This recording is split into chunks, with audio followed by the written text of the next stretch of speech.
네, 안녕하세요. 네, 얼굴 아는 분 있고 다른 분은 처음 뵙는 것 같은데 잘 지내셨어요? 오늘 지금 밖에 영하 12도인데 올 겨울 들어서 가장 춥대요. 이렇게 추운데 따뜻한 이불 속 유혹을 뿌리치고 여기까지 고생해서 오셨으니까 꼭 합격하실 거예요. 갑자기 TO 영명 이제 발표 나고 나서 준비를 하셨던 분들은 멘붕이었을 것 같아요. 저 또한 그랬고 여러분도 굉장히 힘든 시간을 보냈을 거고, 근데 한 3개월 좀 지났죠? 4개월 가까이 돼 가는데 보람되게 생활하셨는지 모르겠어요. 시간 허투루 쓰지 않고 뭔가 다른 일 준비하면서 내지는 재충전하면서 잘 지내셨는지 모르겠어요. 저는 여러분만큼 힘들지는 않았지만 저도 좀 많이 힘들더라고요. 대학 졸업한 다음에 저는 한 번도 쉰 적이 없었거든요. 계속 뭔가 일을 하고 계속 공부를 하고 끊임없이 뭔가 일을 했었기 때문에 내가 자발적으로 쉬겠다라고 해서 쉰 게 아니라 이제 그 확정 TO 발표 나고 나서 저도 본의 아니게 여유 시간이 좀 생겨서 좀 가만히 있을 때 너무 힘들었어요, 저도. 그래서 뭔가를 해야겠다 해가지고 지금 구체적으로 말씀을 못 드리겠지만 뭔가를 했어요. 3개월 만에 작은 성과를 달성을 해서 개인적으로는 뿌듯해요. 그러니까 헛되게 시간을 보내지는 않았구나 라고 하면서, 또 한편으로는 다른 일을 할 때는 불안한데 오히려 뭔가에 집중하고 있을 때 그 몰입의 평화라고 하죠. 마음이 안정되고 뭔가 나다워지는 것 같고 좀 뭔가 내가 나 스스로도 재충전한다는 생각을 많이 했던 것 같아요. 그리고 우리 수업 들으신 분은 아시겠지만 제가 당송팔 때가 중에 소식을 좋아하거든요. 네, 소식이 인생관이 낙관적이에요. 낙천적이거든요. 예, 끊임없이 소식의 그 산문이라던가 시라던가 이런 거 생각을 하면서 좀 되뇌어 보기도 하고 하니까 그게 정신적으로 많이 도움이 되더라고요. 그래서 여러분도 기독교 믿는 분들은 성경, 종교에 의지를 할 수도 있겠고, 저처럼 종교가 없는 사람들은 다른 본인이 감명 깊게 읽었던 책이라던가 글귀 하나 때문에 또 힘이 나서 이제 지탱할 수 있는 힘이 생기게 되는 것 같은데, 주변 사람들이 아무리 위로를 한다 하더라도 내 자신을 가장 잘 위로할 수 있는 존재는 나인 것 같아요. 그래서 나 자신한테 집중해서 내 스스로 내면의 힘을 여러분이 이제 꼭 키우셨으면 좋겠다 이런 생각을 합니다. 오늘 이론 한면 선생님이 이제 설명 좀 쭉 해주셨을 텐데 여기 계신 분도 계시지만 인터넷으로 보시는 분들도 많을 거예요. 그래서 시간 강사를 하시거나 내지는 기간제를 하시다거나 내지는 전업주부로 경단녀로 지내면서 제2의 이제 직업을 찾기 위해서 공부를 하시고자 하는 분이나 아니면 직장 생활을 하시는 분이나 이제 굉장히 다양한 졸업을 한 분도 있고 내지는 대학교 3, 4학년이 미리 준비할 수도 있고 연령차도 많이 나고 그다음에 직업도 다양하고 하지만 여러분의 단 한 가지 꿈은 빨리 중국어 임용고사 합격해서 그래서 중고등학교 교사가 됐으면 좋겠다고 바람인 거죠. 중국어를 잘하면 합격을 하느냐? 합격은 쉬워요. 그렇지만 결과를 놓고 보면 중국어를 잘한 사람 순서대로 합격을 하려면 이게 장수생 내지는 나이 많은 순서대로 내지는 중국에서 살다 온 사람들, 중국에서 대학교를 나온 사람 순서대로 합격을 해야 되는데 그게 아니란 말이죠. 나는 어학연수 안 갔다 왔는데 4학년이에요. 이런 분이 합격을 하고 오히려 10년 동안 이렇게 중국 관련된 일을 하신 분이 불합격을 한다거나, 그렇다고 해서 중국어 실력 자체가 초수생보다 장수생이 나쁘다는 게 아니라 어떻게 공부하느냐에 따라서 중국어 실력과는 다르게 당락이 좌우가 될 수 있는 시험이 이런 곳인 것 같아요.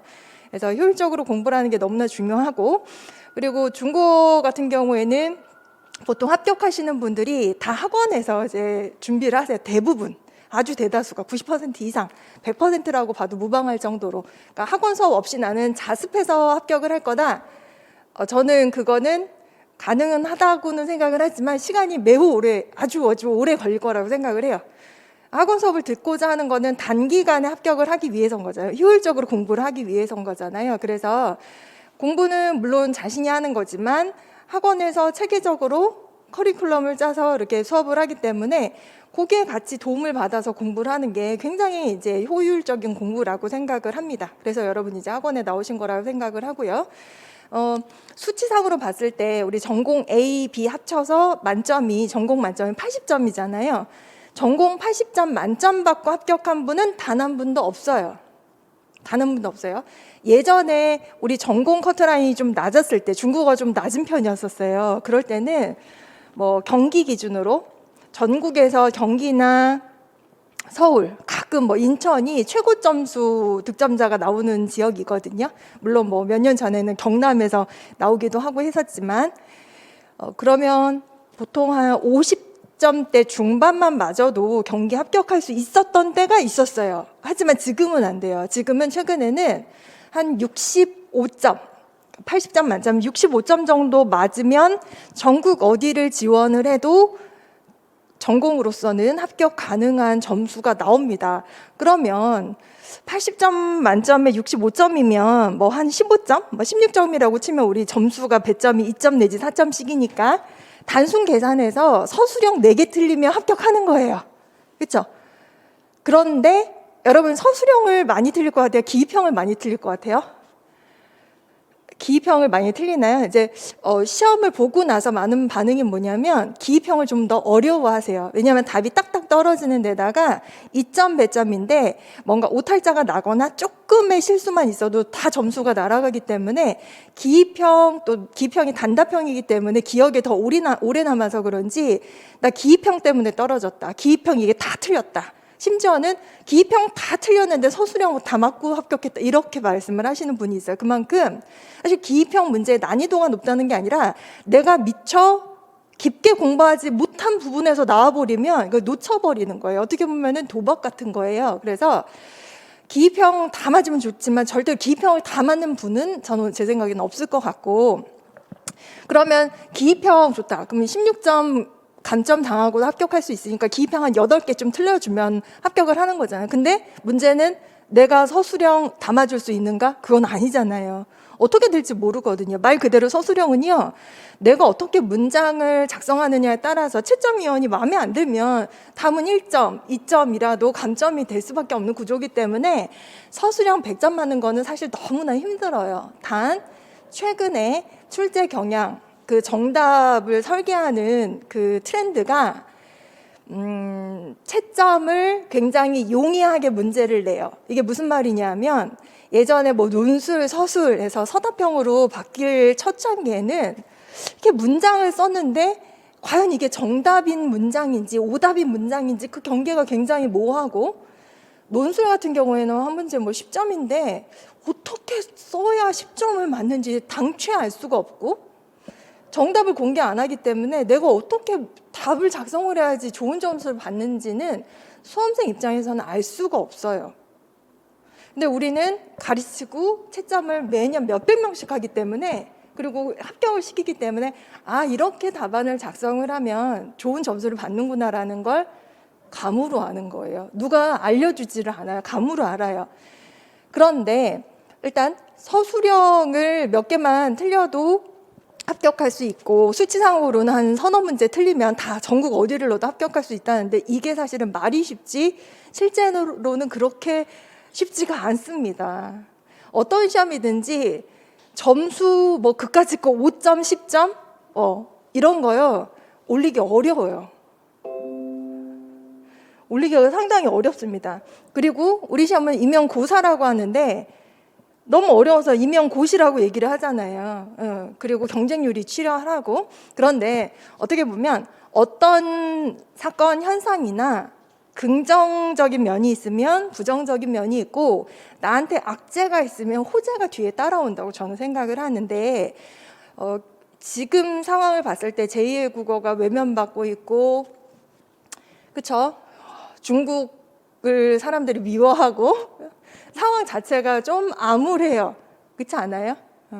전 중국어를 한 지 30년 됐는데 처음 중국어 했을 때는 이제 중국하고 우리나라 수교를 92년에 했잖아요. 그때 막 붐이 일었었어요. 근데 일반적으로 대중사회에서는 중국에 대한 인식이 중국어 배워서 뭐해? 짜장면집 하게 이 정도 인식이었어요. 90년대 초반까지만 해도.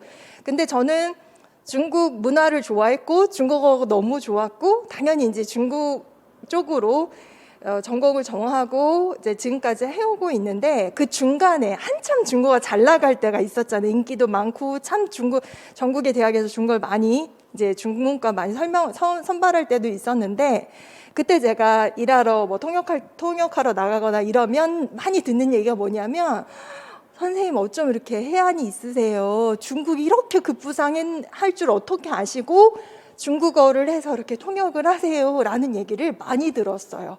우리 애도 중국어를 가르치고 싶다. 중국어로 유학을 보내야 된다. 앞으로는 중국의 시대가 온다. 이런 얘기를 많이 했단 말이에요. 그렇죠? 근데 지금은 학교에서도 제2외국어로 중국어를 선택하려고 하지 않고 아이들이 중국을 바라보는 시각이 굉장히 부정적이 됐고 뿐만 아니라 미국과 중국이 보이지 않는 전쟁을 하고 있잖아요. 무역 전쟁. 거기서 우리는 어떻게 보면 지금 선진국이라고 하지만 그 중간에 낀 새우의 신세로 미국 쪽에 설 수도 없고 그렇다고 해서 중국 쪽에 붙을 수도 없고 굉장히 난감한 상황에서 중국이 야 얘랑 놀지 마라고 했을 때 우리가 알았어 너 말 들을게 할 수도 없는 게 사실 몇 년 전만 해도 불과 10년 전도 안 돼서 중국이 전체 GDP가 2016년 요때쯤이면 미국을 추월해서 G2가 아니라 이제 글로벌 1으로 올라설 거다라는 예견을 많이 했었거든요. 근데 제가 통계를 찾아보니까 작년 기준으로 중국 GDP가 한 14조 달러 된다면 미국 같은 경우 한 20조 정도 아직 못 따라잡은 거예요. 우리나라는 얼마 될 것 같아요? 1조 좀 넘어요. 잽이 안 되죠, 시참말로. 그렇죠. 비교가 안 돼요. 근데 이런 상황에서 물론 지금은 미국이 이제 중국보다 강한데 미국이 가만히 안 있잖아요. 중국 어떻게든 누르려고 하고 뭐 제재하고 하잖아요. 이런 상태에서 우리가 마냥 미국 편에 설 수도 없는 상황인 거죠. 그러니까 우리나라는 사실은 제2외국어 교육이 다양화돼야 되는 게 맞아요. 뭐 세계 시민 교육 한다고 학교에서 하는데 실제로는 외국어는 영어가 절대 다수를 차지하잖아요. 다문화 가정 그렇게 많다고 하는데 외국어 자체는 영어만 오로지 영어만 하잖아요. 제1이 아니라 제2외국어. 말 그대로 두 번째 파워를 가진 우리나라에서 중국어조차도 이렇게 외면을 받고 있는 상황에서 여러분이 나 중국어 괜히 선택했어. 내지는 남들이 중국어 왜 해? 이렇게 얘기를 하면 부끄러워졌어. 저 이렇게 생각을 하는 분이라면 그냥 중국어 교사를 안 하시는 게 더 나을 것 같아요. 그냥 중국 관련된 일을 하거나 그냥 취직을 하시는 게 더 나을 것 같아요.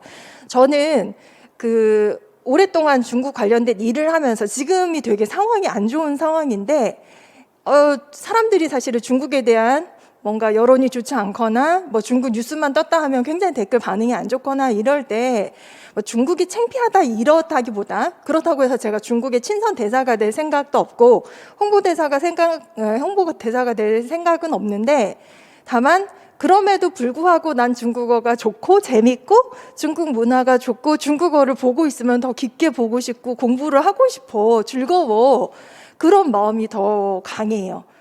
그래서 마치 무슨 뭐 사랑하는 사람 만났는데 주변에서 얘 너무 스펙이 별로다 헤어져라 라고 했을 때 이미 사랑에 빠져 전혀 귀에 안 들어오는 것처럼 중국이 잘 나갈 때나 못 나갈 때나 일단은 내가 정한 전공에 애정을 가지고 있고 공부를 하고 싶고 요거를 이제 누군가한테 학생한테 가르치고 싶어 하는 분들이 중국어 교사 자격이 있다라고 저는 생각을 합니다. 그래서 공부를 시작하기 전에 진작에 내가 이 일을 왜 하고 싶지? 꼭 해야 될까를 생각을 해보셨으면 좋겠어요. 물론 여러분 이제 확고한 마음을 가지고 시작하려고 영상을 보거나 이 자리에 계신 거긴 하겠지만 그런 내적 동기가 있지 않고 자꾸 주변의 영향에 휘둘리게 되면은 쉽게 포기하거든요. 실제로 티오가 0명이고 다음에 0명이 난 적은 다른 과목을 통계로 봤을 때는 없었어요. 하지만 소수 인원이 티오로 날 가능성은 높죠. 한 5, 6년 전에 중국어 100명 넘게 안 뽑았으면 우리가 TO를 지금 한 20-30명 계속 TO 0명 없이 계속 누릴 수가 있었는데 그 부분이 좀 아쉽긴 하지만 어쨌거나 TO가 확 줄었기 때문에 대부분의 분들은 좀 타격을 입죠. 이거 해서는 힘들 것 같다. 잘하는 사람 참 많은데 TO가 얼마 안 났을 때 내가 과연 할 수 있을까? 이렇게 자신이 없는 분들은 포기하고 나가죠. 하지만 남아있는 분들이 공부를 하게 되면 기회는 결국 그분들 거기 때문에 드리고 싶은 말씀은 결국 뭐냐면 경쟁률이 예전만큼 높지는 않을 가능성이 크다라는 거. 예전 같은 경우 중국어 경쟁률이 굉장히 높아요. 많이 응시를 합니다. 정보 컴퓨터 같은 과목 같은 경우에는 지금 100명 넘게 선발하는데 응시 인원 자체가 1000명이 안 돼요. 거기가 한 800명, 900명도 안 돼요. 근데 중국어는 아주 많이 뽑았을 때도 거의 1000명 넘을 때도 있었고요. 이렇게 줄어들었는데도 거의 800명, 1000명 왔다 갔다 하거든요. 그래서 중국어를 하는 분이 많고 중국어 교사를 꿈꾸는 분들이 많다. 다만 그 안에서 내가 정말 중국어 교사에 대한 열망이, 갈망이 있는지는 의문인 거죠. 아닌 분들은 이제 이번 기회에 나가셨던 분들이 많았을 거고 그렇지 않은 분들은 남아 있을 텐데 그렇다면 경쟁률이 조금 줄어든 상태에서 낮아진 상태에서 어떻게 보면 조금 더 여러분한테 기회가 될 수가 있겠다라는 생각을 하고 또 하나는 전반적으로 이 중국어 임용고사에 대한 공부에 대한 열기가 사실은 뭐 이렇게 높다고는 할 수 없잖아요. 좀 꺾였잖아요. 이 상황에서 올인을 하기가 굉장히 힘든 상황이죠. 집중도 안 되고 이런 상황이기 때문에 어쩔 수 없어요. 그거는. 그래서 제가 몇 달 전에 마지막 강의할 때 여러분 다른 일을 하면서 같이 공부를 하세요. 주경리 야독을 할 수밖에 없습니다. 이거 올인하다가 나중에 이제 TO 0명 나거나 굉장히 불안한 상황인 거잖아요. 그러니까 병행을 하세요 라고 했어요. 만약에 뭐 내가 대학생이다 내지는 대학교 졸업하고 나서 뭐 집안에서도 이해를 해주시고 공부를 할 수 있는 기간이 한 1-2년 있다 그러면 정말 축복인 거고 그게 아니라 난 직장을 다니는데 난 그만두고 이거 공부할 거예요. 그만두지 마세요. 직장 다니면서 주말이나 밤 이용해서 공부를 하시는 걸 저 추천을 드립니다. 그래서 공부에 대한 텐션이 이렇게 확 떨어진 상황에서 많은 분들이 포기하고 나간 상황에서 이 공부를 포기하지 않고 계속 하는 분들한테는 어쩌면 기회가 그분들한테 아주 좋은 기회가 될 수가 있다라는 생각을 저는 합니다. 공부라는 게요. 하면서 아까 얘기했지만 양보다 질이거든요. 근데 중요한 건 양보다 질이랬어. 난 하루에 1시간. 이거는 사람에 따라 다르지만 공부에 대한 기반이 없는 분들은 그거는 안 돼요. 그거는 뭐 쓸데없는 용기인 거고 놓치지 않는 거 되게 중요하고요. 방향을 잘 가는 게 되게 중요합니다. 아무튼 서두는 그렇고 공부를 하려면 시험 범위를 알아야 되잖아요. 물론 이제 여러분 시험 범위가 평가 영역 및 내용 요소라고 다 알기는 알겠지만 다시 한번 보면서 우리가 어디서 시험이 나오지? 어떤 류의 문제가 나오지? 그럼 나는 어떤 공부를 해야겠구나.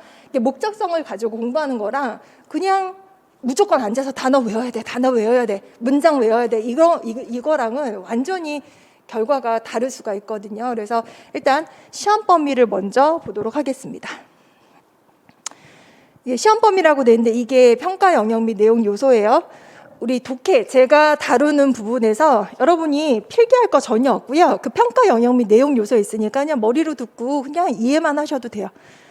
이렇게 나눠봤어요. 중국어 회화, 중국 현대 문학 강독, 중급 중국어, 고급 중국어, 한문 강독, 중국어 장문 이렇게 나와 있는데 이론에선 한미안 선생님이 또 달아주시는 부분이 있거든요. 뭐 문법개론이라던가 중국 문학사라던가 이런 부분.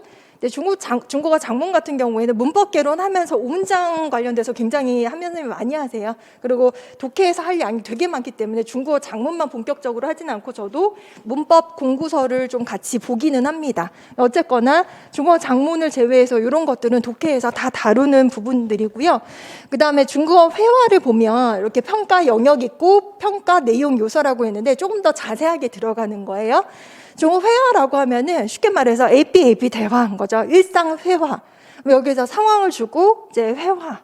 주거니 받거니 주거니 맞거니 그러면 나올 수 있는 문제가 빈칸 추론, 뭐 단어 여기 들어갈 단어가 뭐게 내지는 회화에서 밑줄 그어놓고 요 뜻이 뭔 뜻이게 써봐 내지는 비슷한 거 찾아봐 이런 문제가 나오겠죠. 의식주 분야별 어휘. 그래서 어휘가 당연히 회화에서는 너무나 중요해요. 그 독해에서는 관용적 표현에서 뭐 인사말, 상투어, 속담, 수거성어, 관용어, 신조어라고 했는데, 관용적이라고 하는 거는 뭔가 그 개별적인 낱말이 아니라 덩어리로 같이 다니면서 쓰이는 말들인 거죠. 그래서 우리 왜 습관용어라고 해서 제가 노란 책 하는데 거기에 나와 있는 관용 표현이라던가 기타 등등 이런 표현들도 우리 시험 범위에 들어간다라는 거고, 중국의 생활 문화에서 음식 풍속 습관에서 그 대화문 내지는 중고급 중국어 이렇게 보면은 중국의 문화라던가 풍속에 대해서 좀 알고 있어야 쉽게 문제가 풀리는 그런 문제들이 있거든요. 이것만 보면은 뭐가 나오는지 사실 몰라요. 근데 형태적으로 봤을 때 회화의 문제가 꼭 나오는구나, 대화문이 나오는구나 라고 생각을 하시면 되는 거고요. 그 다음에 중국 현대 문학 강독을 보시면 문학사 뭐 이런 거 들어가면 좀 어렵죠. 역사 들어가면 문학사, 작품 독해, 이 작품, 문학 작품 세계에 대한 이해까지 이게 좀 어려워 보여요. 보시면은 시대사전 및 문학사조의 연관성 이해, 현대 중국 각 문학 장르의 변천 과정 이해, 그래서 주요 문학 작품에 대한 독해 및 감상 능력 평가, 이건 여러분 되게 고차원적이고 고급 중국어를 요구를 합니다. 그러니까 이론 지식뿐만 아니라 여러분이 그 어렵다는 중국 문학 그 소설, 시, 산문 이런 걸 보고 이해를 하고 문제까지 풀어낼 수 있는 능력을 갖춰야 돼요. 이런 거. 그 다음에 작품 속에 나타난 시대사조, 저자의 사상도 이해하고 작품 주제도 이해하고 저작의 의도도 이해를 해야 되는데 뭐 다 이해 이러잖아요. 독해력도 있어야 되고 이해도 해야 돼요. 어디서 중국 현대 문학을 보면서 문학사를 깨고 있고 작가에 대해서, 작품에 대해서 이 작가는 이 작품을 왜 썼을까? 이 작품은 주제가 뭐지? 작품이 원문이 나오면 그 텍스트를 보고 뭔 뜻인지 알아야 되고 주제가 뭔지 알아야 되는 그 능력까지 여러분이 도달을 하셔야 문제를 풀 수 있고요. 그다음 중급 중국어는 왠지 마음이 조금 가벼워지죠. 중고급 중국어 중에 중급 중국어는 기본 문형, 중급 독해, 현대 중국의 일상생활 및 대중문화 이해해가지고 보니까 뭐 이것도 이해고 뭐 독해고 어휘고 하는데 기본 문형 나오니까 마음이 좀 편한데, 문제는 뭐냐면 예전에 객관식 때 1차의 객관식 문항이 40문항이었어요. 그리고 2차도 보고 3차까지 있었어요. 2차 논술까지. 그때는 문항이 많았기 때문에 중국어가 반드시 출제가 됐습니다. 근데 이번에는 최근에 어때요? 문항이 총 AP, 전공 AP 합쳐서 23문항밖에 안 돼요. 심지어 기입형 몇 개 안 되고 서술형이 많아요. 서술형은 그냥 이렇게 줄줄줄 문장으로 써야 되는데 거기에서 중급 중국어를 낼 문항이 부족한 거죠. 안 나와요. 물론 안 나온다고 확답할 수는 없지만 아주 드물다고 해야 되나? 거의 없다고 해야 되나? 이 정도로 비중이 줄었다고 보시면 돼요. 그러면 뭐 고급 중국어 나오나? 당연히 나오죠. 그러면 중급 중국어 없이 고급 중국어를 우리가 할 수 없잖아요. 그러니까 다시 말해서 문항이 줄어든 만큼 고급 중국어를 안 내고 중급 중국어를 내진 않아요. 왜냐하면 변별을 위해서 중급 중국어보다는 대부분 독해가 고급 중국어로 나온다. 다시 말하면 고도의 독해 실력이 필요하다. 이 시험은 그렇다는 거죠. 그 다음에 고급 중국어 보시면 보세요. 다양한 중국어 활용의 이해, 관용적 표현도 알아야 되고요. 문헌과 백화문 혼용에 대한 이해, 이거 중국인도 어려워하는데 고문 보고 이해해야 되고요. 현대문 보고 이해해야 되는데 현대문 중에서도 중국 문학의 소설, 산문 보고 내가 이해가 돼야 문제를 풀 수 있는 문제가 나오고, 수거성어, 신조어에 대해서 그러니까 어휘력도 좋아야 되는 거고, 고급 문장에 대한 독해력이 있어야 문제 풀 수 있는 거고요. 사회 문화에 대한 통찰력까지 본대요. 그다음 한중 양국의 문화 비교 이해라고 해서 비교, 뭐 의식 비교, 문장에 나타난 한중 사회 문화 비교라고 했는데, 요거는 우리 지금 시험은 한국어가 안 나와요. 오로지 100% 중국어 발문, 중국어로 100% 답변을 해야 되기 때문에 한국어로 문제를 내지 않아요. 그렇기 때문에 한국어가 등장하진 않지만 글의 소재로서 한중 뭐 영화 비교라던가 이런 게 이제 나오는 거죠. 그러면 한국의 문화에 대해서도 이해를 하고 있어야 되고 중국의 문화에 대해서 알고 있어야 어느 정도 독해가 된다는 거. 여러분한테 말씀을 드리고 싶은 건 뭐냐면, 우리 독해할 때 굉장히 중요한 게 어휘력이거든요. 근데 어휘력 못지않게 중요한 게 뭐냐면, 독해할 때 독해 잘하려면 뭐 해야 되는지 아세요? 배경 지식이 있어야 돼요. 배경 지식. 내가 독해를 되게 잘해. 그래도 배경 지식이 없잖아요. 그러면은 시간이 오래 걸려요. 시간이. 근데 시간이 부족한 시험이면 이건 치명적인 약점이거든요. 그래서 배경 지식 쌓는 것도 굉장히 중요하다라는 거. 그 다음에 한문 강도, 이게 좀 복병이죠. 힘들어요. 왜냐하면 우리 대부분 중국어과 중국학과, 중어 중문학과를 졸업했다 하더라도 중어 중문학과에서조차도 이 한문 강독이라는 게 뭐 고전사문 이런 거거든요. 거의 안 배우거든. 한 학기, 반 학기 이렇게 배우거든요. 그러면 과연 이제 내가 고전사문 원문 텍스트를 보고 주제를 뽑아낼 수 있는지, 이해를 할 수 있는지, 이거는 여러분이 연습을 해야 문제를 풀 수 있는 능력을 쌓을 수 있다라는 거. 그래서 기본 문형도 알아야 되고, 중국 고전 독해, 이게 중국 대표 고전에 대한 독해 능력, 주제 파악해야 된다라고 했는데, 이 문제가 반드시 나옵니다. 반드시 나오는데 해마다 비중은 달라지지만 보통은 한 2문제 이상은 나온다고 보시면 되는데, 이게 왜 중요하냐면 어떤 분들은 이렇게 단순하게 생각해요. 한 15점 감점 당하면 전국 어디든 합격할 수 있다고 하니까 나는 이론을 열심히 하고 독해도 열심히 하는데 고전 산문, 이 한문 강독을 버리겠어. 한 문제 아니면 2문제라며 안 할 거야. 말 되죠. 뭐 서술형 2문제 보면 나오면 뭐 한 8점 깎이겠네. 다른 거 다 맞고 이건 안 할래. 이렇게 생각할 수도 있어요. 큰 오산입니다. 왜냐? 이게 한문 강독을 하잖아요. 그러면 고급 독해 실력이 같이 올라가요. 한문 강독을 하잖아요. 아주 수많은 백화문을 같이 많이 비교를 합니다. 왜냐하면 백화 해석이 있거든요. 고전 한문은요, 중국인들도 어려워해요. 그러니까 백화 해석이라고 해서 중국의 백화로 해석해 놓은 거 같이 봐요. 아, 이 뜻이구나. 근데 공부하면서 우리도 그걸 보거든요. 근데 그거 보면서 현대 중국 문장에 대한 독해 능력도 같이 올라가기 때문에 독해력이 막강해지면 여러분이 문제도 잘 파악을 하고요. 문제 분석도 잘하고, 그 다음에 고급 중국어가 나와도 문제 분석을 잘하고요. 그 다음 기출문제 보다 보면 분명히 이건 고급 중국어인데 중간중간에 막 논어, 맹자 이런 게 들어가 있어. 난 이제 겁이 나는 거죠. 안 했는데 이거 어떻게 나오면 해석이 안 되는 거예요. 고급 중국어 능력을 키우려면 이 한문 강독 능력을 키우지 않고서는 안 돼요. 말이 안 돼요. 이건 필수입니다. 이거는 포기할 영역이 아니라는 거죠. 고사성어 당연히 중요하죠. 매년 나옵니다. 여러 군데에서 나옵니다. 중국 전통 사상과 문화, 고전 속에 나타난 전통 사상, 전통 문화 이런 게 되게 중요한 거예요. 그래서 우리 왜 정치, 경제, 사회, 문화 중에서 정치는 안 나와요. 그죠? 경제도 안 나와요. 근데 사회 문화는 나오고요. 덧붙이고 싶어요. 저는 하나 더, 중국의 역사가 등장하진 않지만 중국의 역사가 되게 중요합니다. 왜냐? 중국 문학사는 우리 고전 문학하고 현대 문학이 다 시험 범위잖아요. 예전에 현대 문학 안 나왔을 때도 있었어요. 하지만 지금은 나옵니다. 중국 고대 문학이랑 현대 문학은요, 그 문학사에서 중국 역사와 뗄래야 뗄 수가 없는 관계에 있어요. 그러니까 중국 역사를 이해하지 않고서는 여러분이 문학사를 공부하다 보면 뭔 소리인지 재미도 하나도 없고 사실 모르거든요. 근데 그걸 혼자서 만약에 공부한다. 난 역사도 찾아볼 거 할 수 있어요. 시간이 많이 걸리겠죠.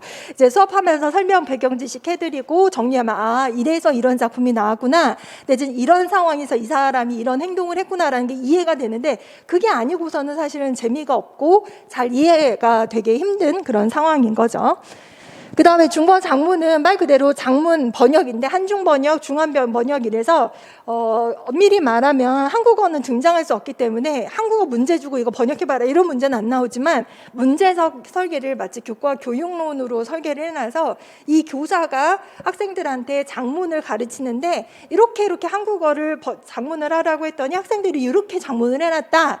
어디가 틀렸는지 수정해봐라. 사실 5문장 수정인데 문장을 그렇게 설계를 해놔요. 그래서 결국 한중 번역, 중한 번역. 중한 번역은 사실 지금 문제에서는 안 나오겠죠. 왜냐면 한국어로 쓰는 문제가 안 나오니까. 그래서 하지만 이제 종점은 한중 번역으로 써야 되는 게 그 번역이라고 나와 있지만 장문이 엄밀히 말하면 그래서 5문장 수정 관련돼서는 꾸준하게 나온다라는 거죠. 그 다음에 됐습니다.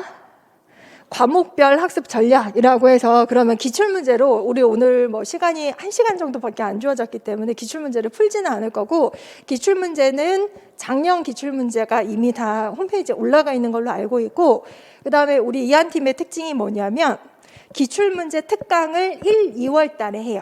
그런데 영어라던가 정컴이라던가 다른 과목을 이렇게 보시면 알겠지만 기출문제를요 5, 6월 달에 그냥 강의로 해요. 본강의로. 근데 어떤 생각들을 하시냐면 아무것도 모르는데 기출문제 풀으면 알아? 이거죠. 그렇죠? 그럴 수 있어요. 그렇게 단순하게 생각할 수 있는데 우리는 그렇게 생각하지 않았어요. 왜냐?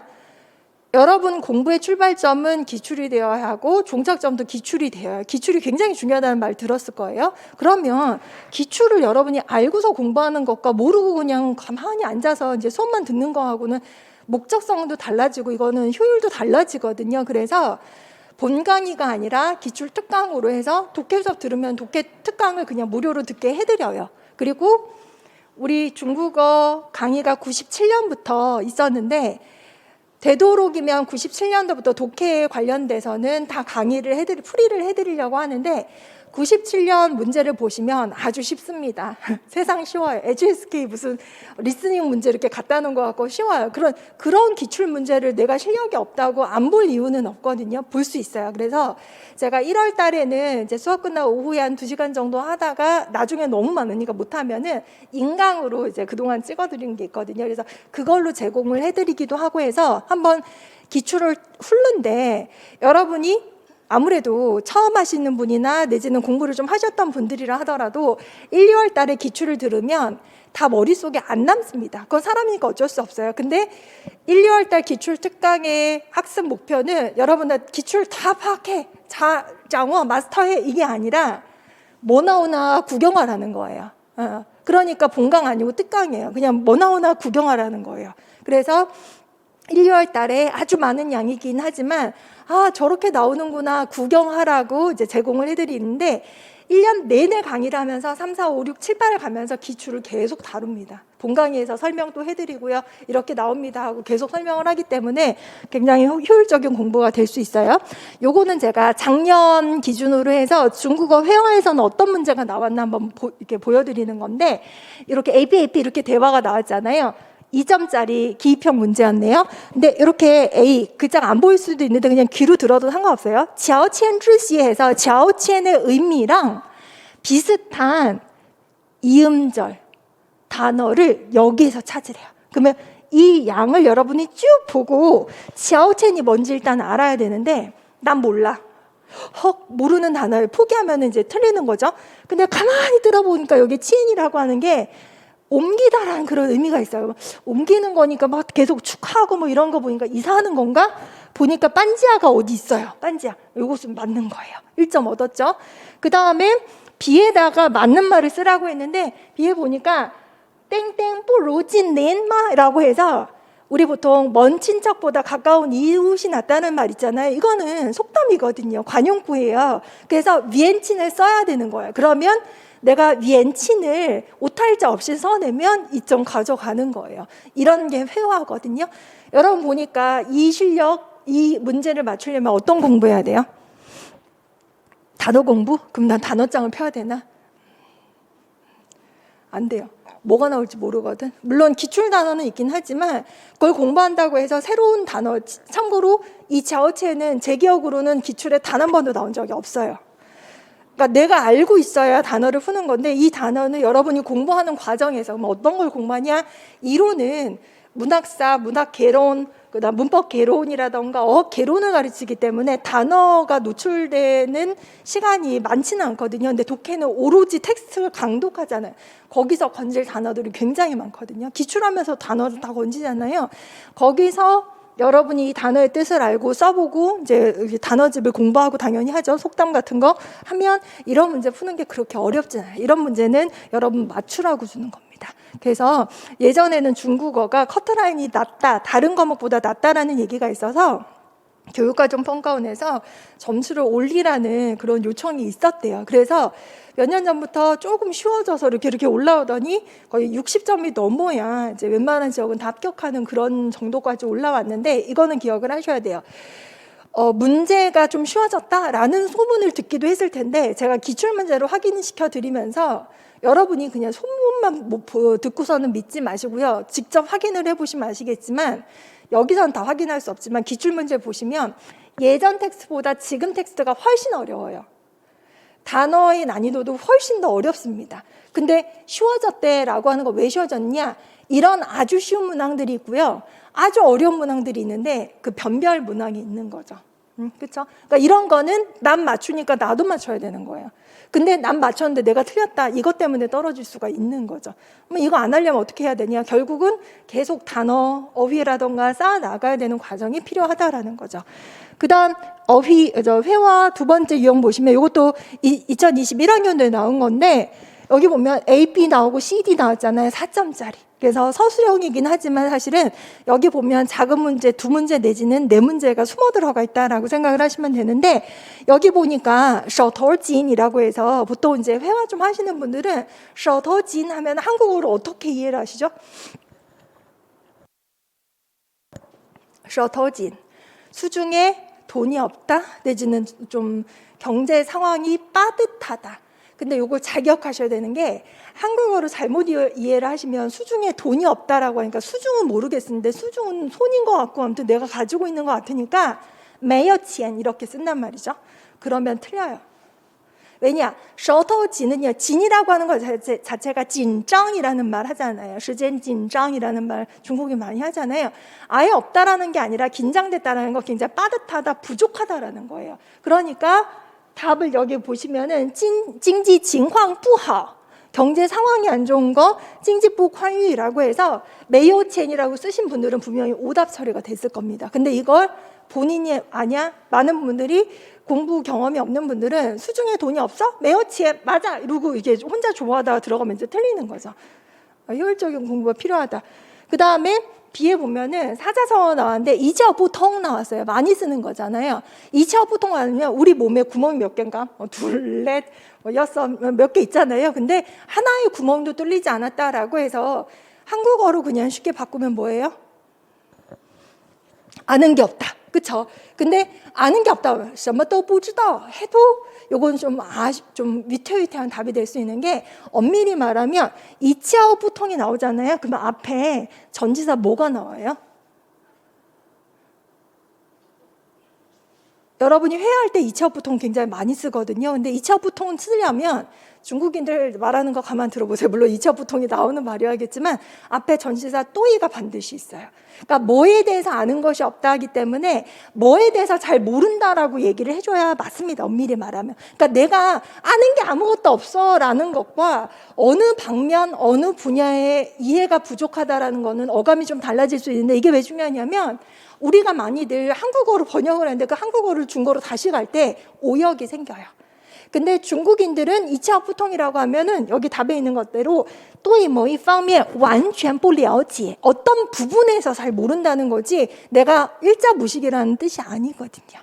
그러니까 이런 것도 여러분이 단어를 쌓아 나가야 되는 거고 그 다음에 보시면은 不入虎穴焉得虎子라고 해서 호랑이 굴에 들어가지 않으면 어찌 호랑이 새끼를 잡겠는가라고 해서 요거는 이제 우리나라에서도 가끔 쓰는 속담이니까 호랑이 굴은 알겠는데 한자를 모르겠어. 그럼 틀리는 거죠. 그래서 두 글자 후쉐를 써야 되는 거고 여기 보면 不能以碰碰땡땡的心态盲目的投资 이러면 안 돼. 운이 좋은 거 말 그대로 좀 도박을 하면 안 된다. 막 맹목적으로 투자를 하면 안 된다는 건데 운만 믿고라고 할 때 그 운이라는 걸 중국어로 해서 윈이라고 하는데 절대로 한 글자로 쓰지 않고 윈치라고 하고 운이 좋다라는 것을 뭐 여러 가지 표현이 있지만 여기서는 동사 펑을 썼어요. 그래서 펑윈치 하면 운이 좋다라는 뜻인데 여기서는 이름절 동사를 중첩을 해서 펑펑윈치를 썼거든요. 그래서 이 윈치도 어휘가 여기 있어야 이걸 써낼 수 있습니다. 이렇게 작은 문제 4문제로 서술형 4점짜리 문제를 냈는데 예전 서술형 문제하고 달라요. 예전 서술형 말 그대로 주저리 내 생각을 써야 되는데 여러분 보시면 아시겠지만 답이 굉장히 명확하게 떨어집니다. 그래서 몇 년 전까지만 해도 여러분 1차 점수 배점이요 0.33점 차로 떨어지고 했거든요. 근데 이제는 정수로 깎아요. 반점을 안 주는 경우도 많아요. 그러니까 2점으로 막 깎으니까는 점수가 팍팍 깎이는 거죠. 그럼에도 불구하고 경남 그때 수석 합격한 분이 제 기억은 73점 거의 틀린 게 없다고. 그러니까 얼마나 살벌하게 잘 봐야 된다는 거예요. 물론 이제 65점 정도 되는 분들도 잘 본 거죠. 몇 개 안 틀려야 되는 거니까 중요한 건 이런 문제에서 실수를 하면 안 된다라는 거죠. 그 다음에 요거는 중급 중국어인데 중급 중국어 이렇게 길어요. 제가 이걸 왜 중급 중국어로 분리를 했냐면 단어절에 관련돼서 문제를 냈는데 이건 21년도, 이것도 이제 작년 문제거든요. 단어인데 옛날에 단어를 쓰는 문제가 나온 적이 있었어요. 근데 우리가 기출 학습하면서 단어할 때 오자를, 정어할 때 오자를 써도 되고요, 다섯 오자를 써도 되는데 그걸 요도를 해요. 이거랑 오랑 이거랑 동음인데 이렇게도 했다라고 해서 결국은 답은 오거든요. 되게 쉽거든요. 이런 걸 낸다거나, 우리나라 단오절은 청포물에 머리 감는 그런 풍속이 있는데 중국 같은 경우에는 초나라 시인 구런이 명나간에 투신자살하고 나서 사람들이 물고기들아 우리 구런의 애국지사 구런의 머리 뜯어먹지 말고 이거 뜯어먹어라 던졌는데 그 이름이 뭐라고요? 종자, 쫑즈라고 했는데 쫑즈 쓰는 문제가 나왔고요. 그 다음에 여기 보시면 비가 렁쩌징도라고 해서 우리나라에서는 창포물에 머리 감는 풍속이 있는데 중국에서는 용성 경주로 하거든요. 근데 그거의 유래를 써보라고 했어요. 또 하나는 인雄黄酒的风俗라고 해서 웅황주, 이건 우리나라에 없죠. 근데 어쨌거나 무슨 술을 먹는 풍속이 있다는데 문제는 유래를 구체적으로 설명을 해보래요. 근데 아무리 봐도 유래가 너무나 여기 잘 나와 있어. 그리고 이 유래가 여기 너무나 잘 나와 있어.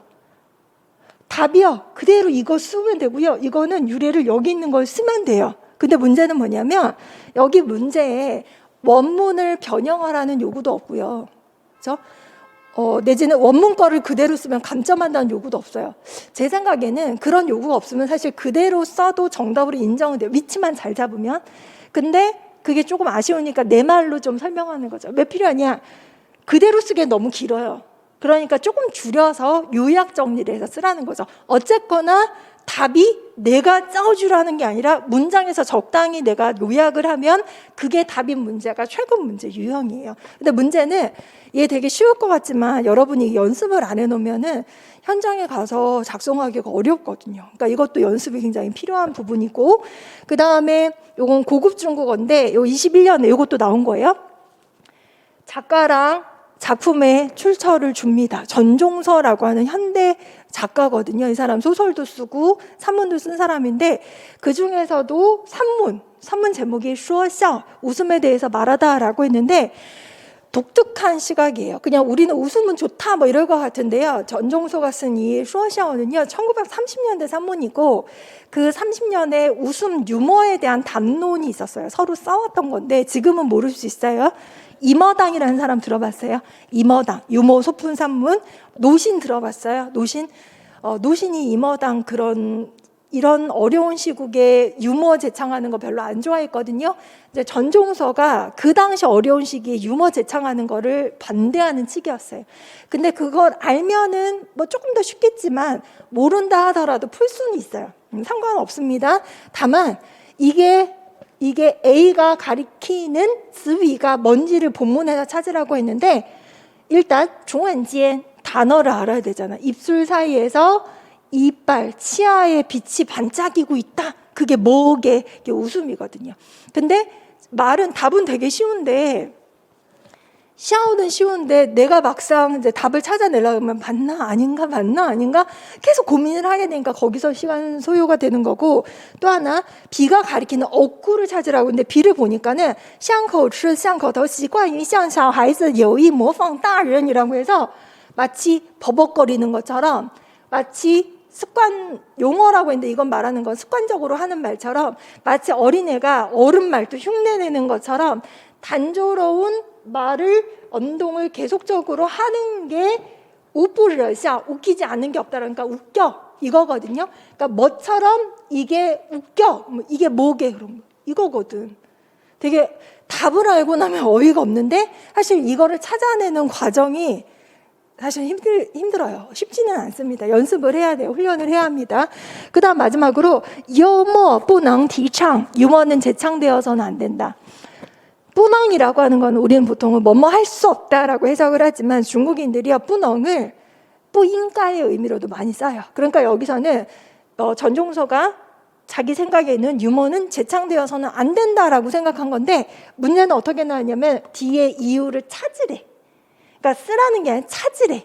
그럼 찾으면 보통 이거의 이유는 어려운 문장 같은 경우는 위에 있을 수도 있어요. 근데 위에서부터 뭐 웃음이 제창되면 안 되는 까닭을 쭉 주저리 썼지만 영양가 있는 거는 앞 아니면 바로 뒤거든요. 근데 앞에는 대충 뭐가 나왔냐면은 노인네들이 애들보다 더 웃겨. 왜 웃기냐면 어린애들 좀 젊은 사람들 융통성이 있잖아. 왜 노인네들이 웃기냐면은 딸반 융통성이 없어. 기계적이야. 이런 게 사실 웃긴 거거든. 그렇게 얘기했는데 그래서 유머가 재창되면 안 된다? 물론 여기는 그것 때문이다. 이것 때문에 유머는 재창돼서는 안 된다라고 했는데 뒤에 보니까 너무나 구체적으로 그러니까 유머를 재창을 하게 되면 되게 자연스러운 게 딱딱한 게 되고 변화무쌍하던 게 너무 딱딱한 게 돼버리기 때문에 유머는 재창되면 안 돼. 그러니까 뒤에 있는 게 답이고 그걸 쓰면 답인데 여러분 막상 시험 보러 들어가서 이거 쓰라 그러면 맞나? 아닌가? 찾다가 시간이 몇 분 갈 것 같아요? 몇 분 갈 거야? 느낌에. 여러분 이게 전공 A잖아요. 전공 A 다 90분 보잖아요. 전공 A는 11문제인가 그럴 거예요. 그렇죠? 시간적으로는 뭐 5분 내지 7분 사이에 봐도 된다고 하는데 긴장되잖아요. 그러면 이거 갖다 5분 내지 7분 사이에 보라 그러면은 이거 작성까지 하고 시간이 몹시 빠듯합니다. 그러니까 답은 의외로 너무 쉬운데 이 지문은요 사실 쉽다고 할 수 없어요. 여러분 소문에 쉬워졌어라고 하는 건 답이 쉬워졌다는 거고 이걸 독해할 수 있는 그 능력까지 키우려면 여러분 상당한 공부가 필요하다라는 거예요. 또 하나 현대문학 감독인데 작년에는 요거 20년 문제거든요. 작년에 바로 직전 연도에는 현대문학 감독으로 물론 아까 나왔던 그 전종소의 슈어샤오가 현대문학 산문으로 분류를 할 수도 있지만 소설이 안 나왔어요. 그래서 제가 이것도 소설은 아니고요. 산문인데 이름은 여기는 이제 출처가 제공이 안 됐었어요. 요거 2번만 되고 요거는 시아면준이라고 하는 사람의 중년의 정막이라고 하는 산문인데 유명한 산문은 아니에요. 그러니까 일반 독해로 그냥 대하면 되는 거고 두보는 들어보셨죠? 두보시, 빙교행이라고 하는 시 물론 공부를 했을 수도 있고 안 한 분들이 더 많을 수도 있는데 시 그러니까 요즘의 문제는 현대문하고 고문 내지는 시를 고전 시가를 같이 이중 지문으로 내고 여기에 있는 A 진실된 우정이 29 중에서 해당되는 게 뭐게? 그러면 딱 봐도 글자는 잘 안 보이겠지만 관포, 관바오 빈시지아오라고 한 관포지교라는 게 여러분 제 나라의 관중과 포수가 이야기를 대충 들어보긴 하셨을 텐데 우리 기출문제 분석하다 보면 관포지교가 몇 번 시험에 나와요. 그러니까 우리 공부한 분들은 이걸 틀릴 수가 없어요. 근데 딴데 나 혼자 공부할 때 이런 분은 사실 이거 공부를 안 했을 수도 있거든요. 그러니까 이거 1점 날라갈 수도 있는데 아무튼 요거는 이제 관포 요거를 찾아주시면 되는 거고 그 다음에 비 요거는 좀 길잖아요. 얘하고 비하고 의미가 반대되는 성어를 여기서 어디서 A에서 찾아보래요. 그러면 이거를 읽고 해석할 수 있어야 돼요. 그 다음에 이 의미와 반대되는 성어를 보고 알아봐야 돼요. 그럴 어휘력이 좋아야 되겠죠. B는 대략적으로 그런 거예요. 어렸을 때는 그냥 친구가 돼. 순수해. 우정이 순수해. 그런데 우정이 순수한 거랑 반대되는 말은 뭐지? 어렵잖아요. 근데 문제가 뭐냐면 이런 문제 요즘은 많이 나오거든요. 비슷한 거 찾아봐요. 반대되는 거 찾아봐요 하는데 나 그러면은 근위사 사전을 외워야겠어. 대응이 안 됩니다. 대응을 하시려면 독해 실력 꾸준히 쌓다 보면 이 문제는 눈에 보여요. 순수한 우정인데 보다 보면은 사람들이 싸워. 암투해. 속으로 시기 질투해. 이게 꺼우신떠우지아오라고 하는 말이 여기 어디 나와요. 꺼우신떠우지아오. 꺼우신떠우지아오는 두목 아세요? 당나라의 문장가 두목. 깡패두목 말고 그냥 두목. 아방궁 들어봤죠? 아방궁. 진시황.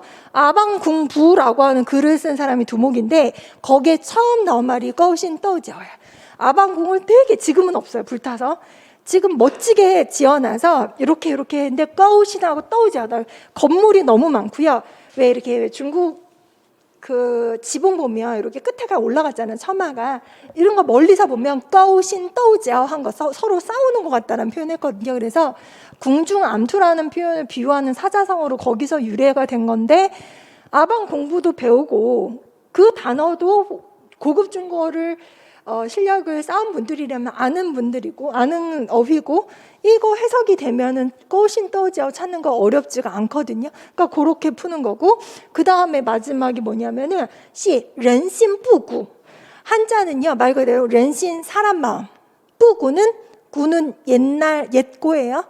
사람 마음이 옛날 같지 않다? 왠지 우리 다 알잖아요. 한국인들끼리는 인심이 예전 같지 않아 이런 거 알잖아요. 근데 문제는 뭐냐? 이걸 중국어로 바꿔야 돼요. 현대한어로 여러분이 써놔야 되거든요.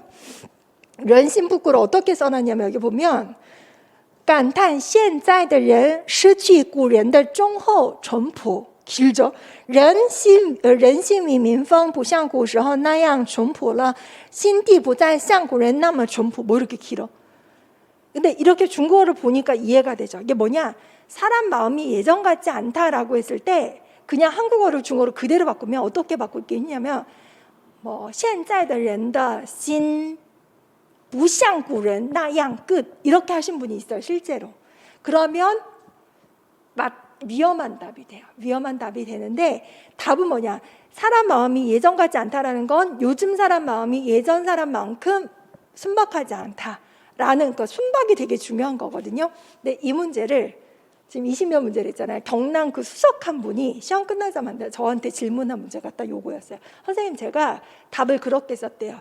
人心不像古人那样一样뭐 이렇게 썼다거나 아무튼 그런 식으로 딱 짧게 썼는데 맞나요 했는데 위험하다고 얘기를 했는데 그게 이제 결과적으로 깎였는지 그게 맞았는지는 모르겠는데 한국인은 봤을 때 무슨 뜻인지 이해를 한 거는 알겠지만 중국어 문장을 불완전하게 써놓으면 이 1점짜리 이거는 2점이었을 가능성도 큰데 2점 배점이었을 거예요. 그러면 이제 2점이 다 날아가거나 아니면 반점만 준다거나 그랬을 가능성이 크다라는 거죠.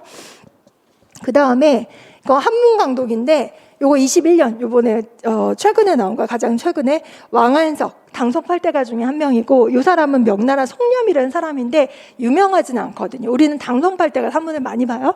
일반적으로 요거는 상중형을 필독으로 봅니다.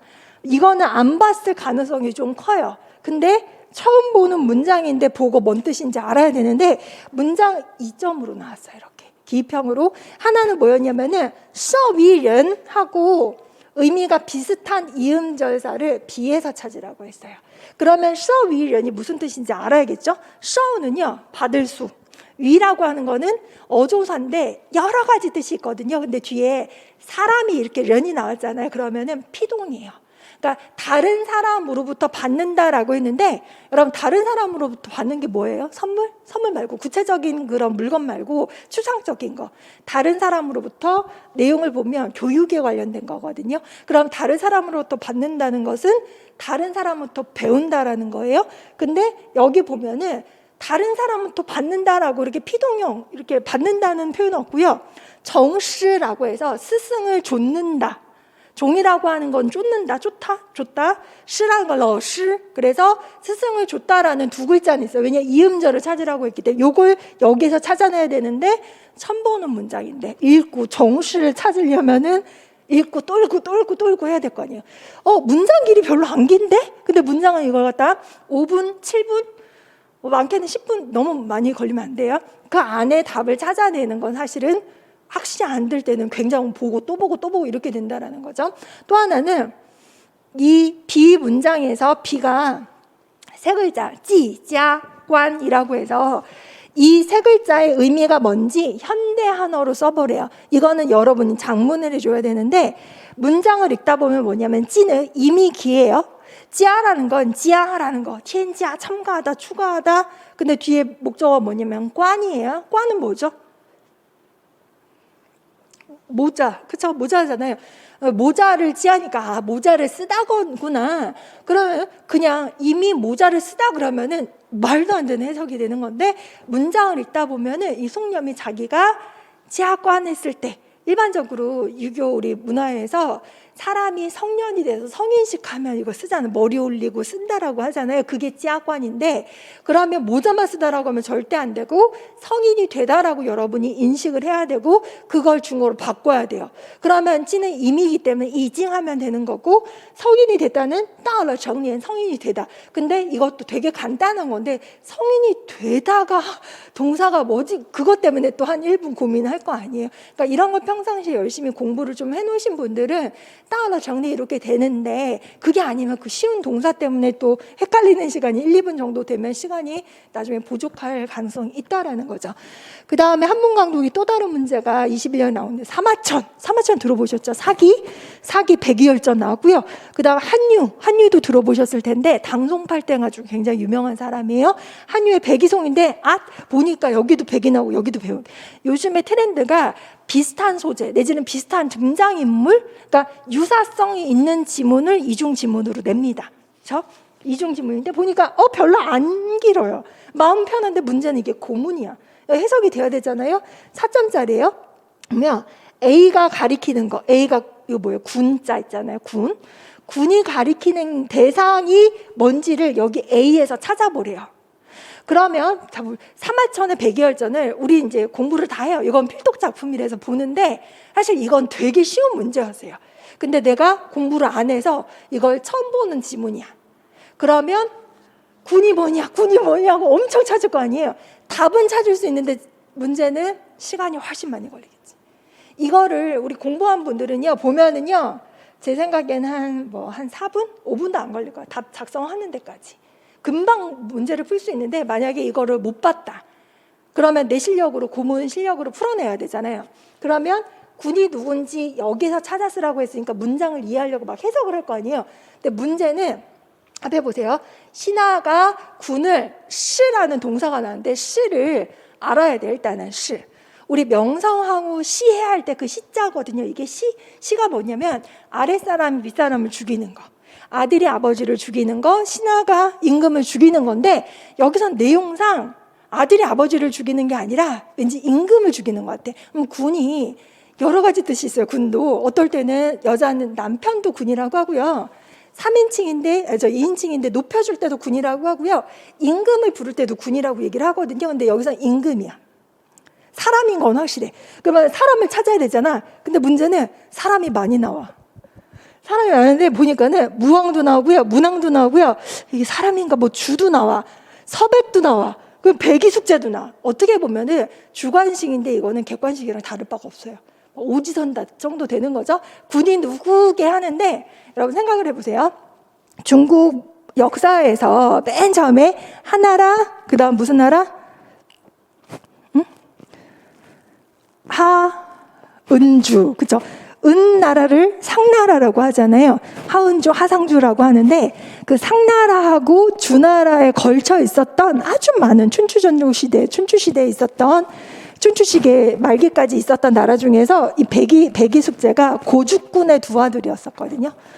아무튼 그때 시기인데 여기 보면은 주나라를 세웠다 이렇게 얘기를 했는데 보시면은 주나라에 서백도 나오고 무왕도 나오고 문왕인데 은나라가 음탕하고 은나라 마지막 왕이 누구냐면은 주왕이라고 있어요. 그래서 우리 주지웅님은 들어보셨죠? 연못에다 술 채워놓고 나무에다가 안주 걸어놓고 음탕하고 부패한 생활하고 막 호화로운 생활했던 은나라가 그 왕에서 망했거든. 그 임금이 주왕이에요. 나라 두루주자는 또 다른 주예요. 쪼우예요. 쪼우. 그 주나라를 세운 사람이 누구냐면은 무왕인데 그 아버지는 왕이 되지 못하고 죽었어. 보통은요 내가 왕을 세우잖아. 그러면 우리 아버지를 왕으로 추존해. 나는 무왕인데 우리 아버지 문왕이야. 이렇게 되는 거예요. 근데 왕이 죽었는데 보통은요 상을 치러야 되는데 그거를 안 하고 1년 내로 몇 개월 내로 다른 나라를 막 치러 간다거나 내가 모시던 왕을 죽이러 간다거나 하면 유교 문화에서는 이거는 굉장히 이제 하극상인 거죠. 백이숙제는 그래서 반대한 거. 어찌 신하가 왕을 죽이겠는가 한 거예요.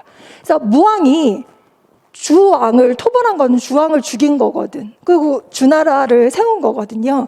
그럼 여기 나오는 무왕 나왔죠? 무왕 나오고 문왕 나오고 동쪽으로 가서 주왕을 토벌했다는데 파라고 하는 게 왜 벌목하다 할 때 베어버리는 거거든. 이게 사람인 걸 알아야 되는데 이 글자가 주인 것 같은데 주나라인지 주왕인지 또 헷갈려. 안 되는 거예요. 주왕이에요. 주왕을 토벌했는데 딱 보니까 이렇게 아버지 상이 끝나지도 않았는데 전쟁을 일으키다니 그게 감히 효라할 수 있는가? 그 다음에 신하된 자로서 임금을 죽였는데 그게 과연 인이라고 할 수 있겠는가 하면 여기서 임금이 누구게 그러면 주어이거든. 써야 되는데 이런 역사에 대한 간단한 지식을 모르고 있으면 보고 또 보고 보고 또 보고 이게 뭐지 하고서 시간이 더 걸리겠죠.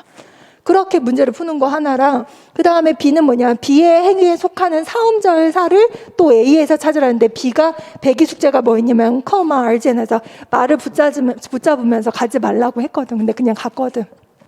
그거 찾으면 되는 거고, C가 뭐였냐면 只是其수라고 해서 只라고 하면은 수치할 때 그 치예요. 그럼 여러분 수치, 부끄러워할 치 있잖아요. 요거를 중국어로 봤을 때, 한 글자로 봤을 때 여러분은 품사를 어떤 품사로 인지를 할까? 형용사, 부끄러워하다, 그쵸? 형용사로 인지를 하잖아요. 근데 고전산문에서는 형용사가 동사로 쓰여요. 그러니까 이거를 형용사로 번역을 하면 틀려요. 그러니까 쥐라는 거 부끄러워하는데 뭘 부끄러워하냐, 쥐라는 게 먹다라는 뜻이 있거든요. 먹이다도 있지만 먹다, 그 나라의 곡식을 먹는 걸 부끄러워하다 해서 그 나라는 문맥으로 봤을 때 주나라거든. 하운주 할 때 그 주나라. 그래서 认为是周国的周的粮食是羞耻的 이런 식으로 쥐를羞耻라고 번역을 해놓은 거예요.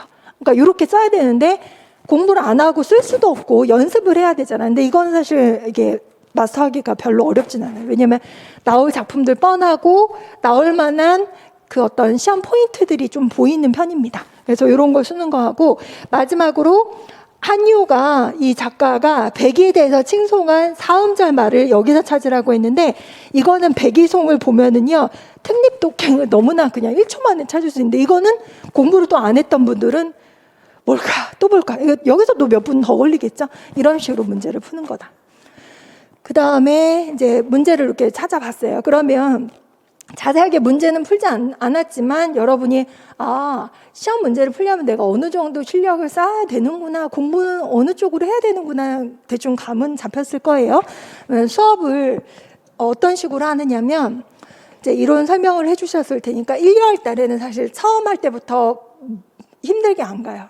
시험 공부, 우리 수험 생활은요 장기 마라톤이거든요. 근데 처음에 기운을 다 빼면 나중에 힘들어져요. 그래서 1월 달에는 이제 기본 독해로 하는데 양도 그렇게 많지 않고요. 좀 꼼꼼하게 다집니다. 되게 꼼꼼하게 다져요. 어떤 분들은 보통 이 시험을 초수에 합격하는 분들도 있지만 그렇지 않고 2년, 3년 이렇게 일하면서 하게 되면 좀 걸리는 분도 있어요. 그래서 제가 몇 년 전부터 짝수에 홀수에 커리를 좀 다르게 가요. 그래서 작년에 수업을 들었어도 올해 수업 들어도 재밌게 계속 공부를 할 수 있게 그렇게 만들었어요. 대신에 짝수에 홀수에 다루는 작품 대동소이한데 포인트가 좀 달라요. 이렇게 뒤집어놔요, 제가. 그래서 짝수에서 그냥 문제만 풀었던 걸 홀수에서는 지문을 꼼꼼하게 처음부터 본다거나 이런 방법으로 가기 때문에 재작년에 제가 수업 들었는데요. 그러면 이제 짝수에 들었잖아요. 그럼 올해 들으면 그 내용은 비슷하게 갈 거예요. 근데 작년에 수업 들었는데 저 올해 또 들어야 되나 그러면은 이론은 아니라고 하셨는데 독해는 듣는 게 좋습니다. 왜냐하면 꼼꼼함이 완전 달라요. 포인트가 달라요.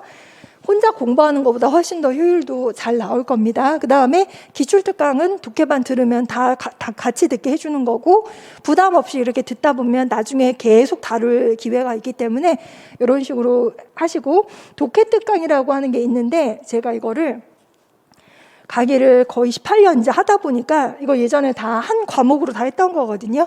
시험에는 나오는데 올해 나올지 안 나올지 몰라. 대신에 어휘가 너무 중요한 것들이 있어요. 뭐 노노맹자도 나오는데 갑자기 나올 때도 있고 또 안 나오는 애도 있잖아요. 그래서 제가 한 8강 정도 나눠서 학습할 수 있게, 뭐 이런 거 너무 20과까지 많아서 한 20주차 하지만 동영상 특강으로 다 만들었어요. 그래서 초수인분은 100% 이걸 좀 다 하기를 추천하고요. 재수인분은 안 해도 되니까 마음이 가볍죠. 대신에 복습은 계속 해야 돼요. 다 중요한 것들이다라는 거. 특히 어떤 분들은 8개 너무 많은데 하나의 우선순위를 두면 뭐부터 들어야 될까 하는데, 습관용어는 1과부터 20과까지요. 관용어 전체를 다 외우는 걸 강추합니다. 이건 반드시 들어야 되고요. 100 시리즈도 강추합니다. 시험에 나와요. 그러니까 강추하고요. 신구중 이거는요.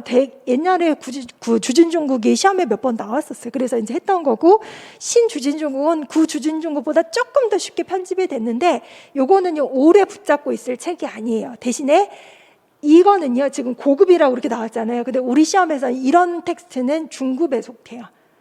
지금 트렌드로는 이게 시험에 나올 가능성이 별로 없어요. 하지만 1, 2월 달에 여러분이 아직 내가 독해가 되게 부족한데 어려운 거 갑자기 소설 해석해봐, 산문 해석해봐, 너무 어렵잖아요. 그러니까 요거를 갖다가 텍스트를 내가 번역해보고 선생님 뭐라고 말하나, 이거 자체가 여러분 실력이 올라가기 때문에 1, 2월 달에는 강추합니다. 대신에 재수생, 나 독해력이 너무 어려운데 하면 하겠지만 저는 재수나 그 다음 3, 4월부터는 이거는 되도록이면 안 하시기를 추천드려요. 초수인데 1, 2월이다 그러면 이거 그냥 하셨으면 좋겠고요. 그 다음 외국인 사유수고 100% 추천. 이거 그러니까 어휘는요 많이 할수록 좋아요. 100%. 논어맹자는요, 이거는 좀 논어맹자에 대한 두려움이 있다 그러면 좀 한번 하기를 원해요. 왜냐, 뭔 소리 하는지는 알아야 되는데 너무 많이 나오니까. 논어에서 공자가 말하기를 또 나와, 맨날 다른 말이야, 이런 분들은 좀 듣기를 추천하고요. 스벌백내는요 추천해서 조금 비추천 사이. 왜냐면 이거는 어떤 거냐면은 说实话, 솔직히 말해서, 一般来说 이런 거 되게 구어에서 많이 쓰이는데 사전 찾아보면 없는데 이게 100가지가 나와 있거든요. 그래서 요것도 1, 2월 달에 할 거면 빨리 해놓고 3, 4월 달부터는 안 보기를 추천. 빨리 해놓을 거면 요것도 그냥 한번 훑어보는 것도 좋다. 참고로 요거는 원서가 다 있기 때문에 여러분이 원서만 보고 공부할 거다 그러면 해도 상관없어요. 대신에 다 보기를 추천. 고급 한어구어는 하기를 추천. 왜냐하면 고급 한어구어는 대화문인데 우리가 대화문을 볼 기회가 없어요. 하면 이론 그냥 개론 정리만 하시고 문제 낼 때 해야 문제를 내잖아요. 독해도 소설, 산문, 뭐 시 이런 거 보는데 회화를 갖다 에피에피 할 기회가 기출문제 특강 말고는 없어요.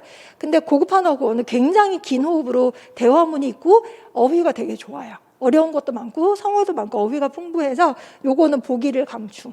1년 아니더라도 3, 4월 달이라도 일단은 상반기 안으로 다 보기를 강추.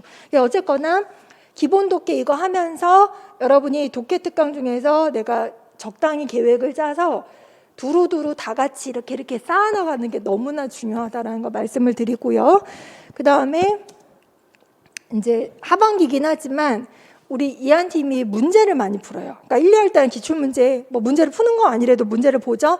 3월부터 모의고사를 들어가는 데는 없을 것 같아. 힘들거든. 사실 문제 내는 거는요, 모의고사 문제풀이 이런 거는 강사 입장에 되게 부담돼요. 왜냐하면 임용고사가 비슷한 유사한 문제가 우리나라에 국내에 없어요. 비슷한 문제가 없어요. 그렇기 때문에 어려운데 여러분이 문제 푸는 게 너무나 좋기 때문에 3월부터 그걸 합니다. 그래서 3월, 3, 6월, 그 다음 7, 8월 뭐 이때는 모의고사 당연히 해야겠지만 이렇게 문제만 쭉 푼다라는 거 됐고요. 그 다음에 이제 마지막으로 그 시험 기간 동안 여러분한테 당부하고 싶은 말씀 좀 드리겠는데, 수험 기간에 공부하는 것도 중요하지만 마라톤이기 때문에 마인드 컨트롤하는 게 굉장히 중요하거든요. 왜 지피지기면 백전백승이라는 말 하잖아요.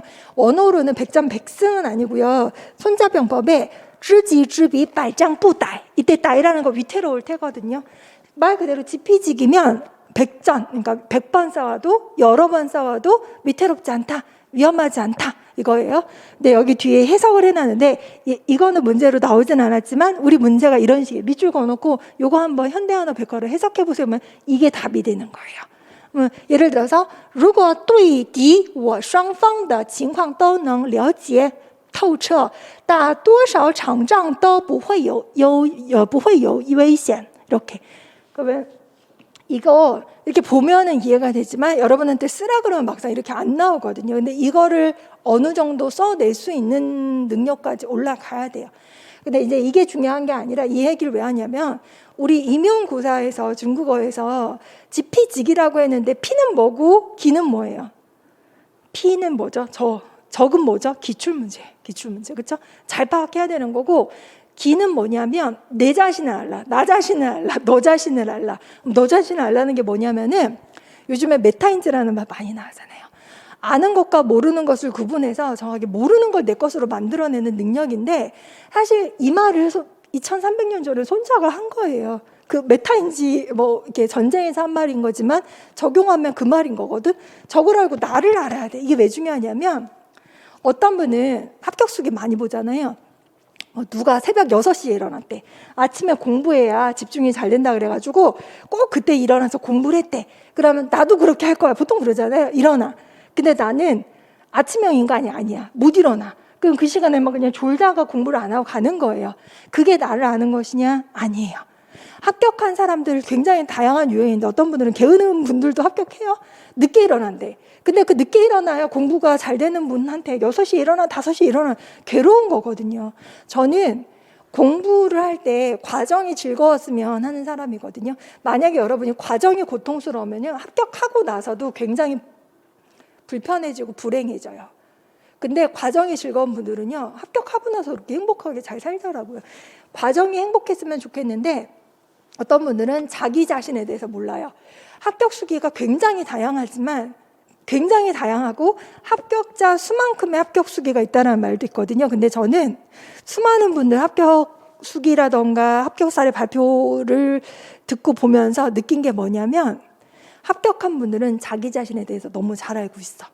내 강점과 약점을 잘 파악해서 약점을 보완하려고 노력을 한 분들이 합격을 하더라고요. 게을러도 괜찮아요. 내가 좀 느려도 괜찮아. 학습력 느려도 괜찮아요. 근데 그런 분들은 그걸 알아요. 대신에 느린 만큼 꾸준하게 가. 그죠? 게으른 만큼 깨어있는 시간에 허투루 안 써. 이런 식으로 보완을 해내야 되는 게 너무 중요하다라고 해서 말씀드리고 싶었고, 계획 세우기는요, 여러분 당연하다고 생각을 하잖아요. 근데 어떤 분들은, 안 해보셨던 분들은 귀찮아, 내지는 계획 세우다가 시간 다 가 그러는데, 한번 해보시면 아시겠지만 계획 세우는 시간 그 이상의 효과를 낼 수가 있습니다. 그래서 계획은요, 근데 문제는 뭐냐면 남들이 이거 계획표야 이런다고 그대로 따라하잖아요. 그럼 안 돼요. 그리고 또 하나는 1, 2월 달은요, 제가 처음에 수업하면서 엉덩이 붙이는 연습부터 하세요 그러거든요. 근데 이게 왜 중요하냐면 처음엔 안 돼요. 이거 내가 해도 되나? 안 헤어지는데, 계획도 뭐 세웠는데 안 지켜지면 자괴감 들고 이거 안 되나 보다 하는데, 수정을 계속해야 되는 시기가 바로 1월 거의 2월까지예요. 1월 달에 바로 전력 지출가 되는 분들은 나중에 분명히 슬럼프가 빨리 오고요, 지치고요. 처음에 좀 이렇게 좀 힘들고 이게 안 되고 자꾸 바꾸더라도 2월 정도 말 정도에 가서 이제 감 잡았다 하는 분들은 가속도를 낼 수가 있어요. 이 계획은 절대로 남의 계획을 그대로 갖다 쓰는 게 아니라 나만의 계획이에요. 양을 그대로 할 필요도 없고요. 그냥 나한테 맞는 계획을 세우면 되는 거예요. 또 하나, 내 머릿속에 지우개라고 했는데 이 말 되게 많이 듣는 게, 고전산문 특히 한문 강독한다 했잖아요. 많은 분들이 선생님 저 바본가 봐요. 봤는데 또 봤는데 그 다음에 보면 또 모르겠어요. 당연하죠. 왜냐? 고전산문은요, 외국어 같은 건데 여러분 외국어 한두 번 보고서 단어 외워지던가요? 얘기를 하거든요. 그래서 정말 많이 받는 피드백이요, 기억이 안 나요, 너 바본 것 같아, 이렇게 얘기를 하는데, 이건 어쩔 수가 없는 게 1, 2월 달에 그래도 다행이지. 나중에 3, 4, 5, 6 이렇게 쌓이잖아요. 그러면 진짜 이만큼 쌓이는데 이거 어떻게 답을 거야? 이게 뭐냐면 시험을 보기 위해서 봐줘야 할 책의 양이 있잖아요. 근데 내가 앞에 걸 봤는데 계획을 나름대로 세웠어요. 앞에 거 봤고 다음날 또 다음 거 보고 다음날 또 봤어요. 그 앞에 기억이 나겠느냐고. 안 나요. 그러니까 누적식 암기가 중요한 게 뭐냐면, 앞에 거 봤어요. 다음날 그 공부하기 전에 앞에 걸 또 보는데 단 1시간 봤어요. 그 다음날 또 1시간 봐야 되는데 앞에 걸 또 1시간 봐요. 2시간 이렇게 늘어나. 그게 아니라 앞에 봤던 거는 난 10분만 본다. 3일자에는 첫 번째 날 거 5분만, 이게 누적식이에요. 그리고 심지어 어떤 분은 그런 말도 하더라고요. 잘 암기가 안 되는 거는 그냥 이해가 안 되는 것도 가끔 있을 수 있어요. 어디에 붙여놓은 거 막 붙여놔, 포스트잇으로. 그래서 저도 이제 신조어를 배웠는데 이번에 가장 최근에 합격한 선생님이 눈에 바른다는 표현을 하더라고요. 눈에 발랐대요. 그게 뭐냐면 눈에 익히도록 가까운 데 놔두는 거예요. 보고 또 보고 그러면 뭔 뜻인지 모르더라도 알아요. 그러다 나중에 이해가 되는 시점이 와요. 그래서 이 누적식 암기가 되게 중요하다라는 거. 사람이기 때문에 어쩔 수가 없어요. 그것도 기억을 좀 해두시고, 또 하나 긍정 마인드 너무 중요한 게, 된다, 난 할 수 있어, 할 거야, 될 거야 라고 하는 분과 되겠냐, 이거 공부해서 뭐 하겠냐, 도움이 되겠냐, 이렇게 생각하는 분은 정말 결과의 차이가 있다라는 거, 긍정적으로 생각을 하시라는 거. 남과 비교하지 말자는 얘기를 하고 싶은데, 정말 많은 분들이 주변을 봐요. 그럴 수밖에 없는 게, 이게 막막한 시험이고 어려운 시험이니까 남은 어떠냐, 이게 절대평가가 아닌 상대평가니까 저 사람이 떨어져야 내가 붙는다는 생각하면 사실 힘들어지는데 자꾸 다른 사람 잘하는 것 같은데 나는 못하는 것 같고 이게 사람이기 때문에 어쩔 수가 없거든요. 근데 분명한 사실은 눈을 밖으로 돌릴 때는요, 남만 보이고 내가 초라해지고 자존감이 낮아지는데 그걸 내 내면으로 돌리면 내가 중요하잖아요. 되게 마음이 충실해지고 자신감도 생기고 안정감도 생기고 경쟁 상대는 어제의 내가 돼야 되는 거지 남이 되면 나도 불행해져요. 왜냐하면 사람을 미워하면 안 되는데 자꾸 경쟁하게 되면 저 이렇게 잘하니 짜증나게 이렇게 보게 되면 본인의 정신 건강에도 안 좋잖아요. 그러니까 본인하고 자꾸 좀 그러니까 어제 내가 다른 오늘의 나 좀 발전하고 싶은 나 그러니까 남도 도와주고 나도 발전하고 싶다는 그런 좀 긍정적인 생각을 하시는 게 훨씬 더 좋은 효과를 보더라라는 거. 그 다음에 공부 시작할 때 슬럼프에 빠졌을 때 안 그럴 수가 없잖아요. 하다 힘든 사람이 없을 수가 없죠. 그럴 때는 자기만의 방법을 좀 찾아내야 돼요. 합격 수기를 뒤져본다거나 좀 동기부여가 될 수 있는 그런 것들 있잖아요. 사람마다 다 다를 수 있어요. 그래서 뭐라고 했냐면 합격자 수만큼의 공부 방법이 있다. 절대로 안 되는 건 저 사람이 이렇게 했으니까 나도 저렇게 해봐야지 할 수 있는데 하다 보면 나는 아닌 것 같은데 빨리 수정을 해 나가야 되고 나만의 방법 계획 이런 거 나만의 노트 이런 거를 좀 만들어 놔야 된다. 그러니까 아주 세심하게 내 공부하는 자리부터 펜부터 뭐 종이라던가 내지는 내 노트라던가 이런 거를 세팅을 해놓는 과정이라고 생각을 하시면 돼요. 그것도 되게 중요해요. 근데 그게 이제 안정화되면 그다음부터는 가속도가 붙는 거거든요. 그 다음에 이미지 메이킹 이거 되게 중요한데 공부가 계속 잘 될 수는 없는데 행복한 상상을 하시면 조금 힘이 나잖아요. 그래서 합격한 선생님 중에 어떤 분은 그런 때가 있었대요. 자기를 되게 무시하는 시누이 결혼한 분인데 시누이한테 합격하고 나서 나 합격했어 이럴 때 시누이가 막 얘 놀라는 모습을 자꾸 상상하니까 너무 즐겁더라는 거예요. 뭐 이런 거라던가 또 어떤 합격한 분은 싫어하는 회사였는데 휴직을 하고 1년 동안 공부를 했대요. 근데 나 이거 떨어지면 저 회사 돌아가야 돼. 싫어. 이러면서 공부를 한 분도 있고 내지는 좀 긍정적으로 나 내년 이맘때쯤에 교단에 있을 거야.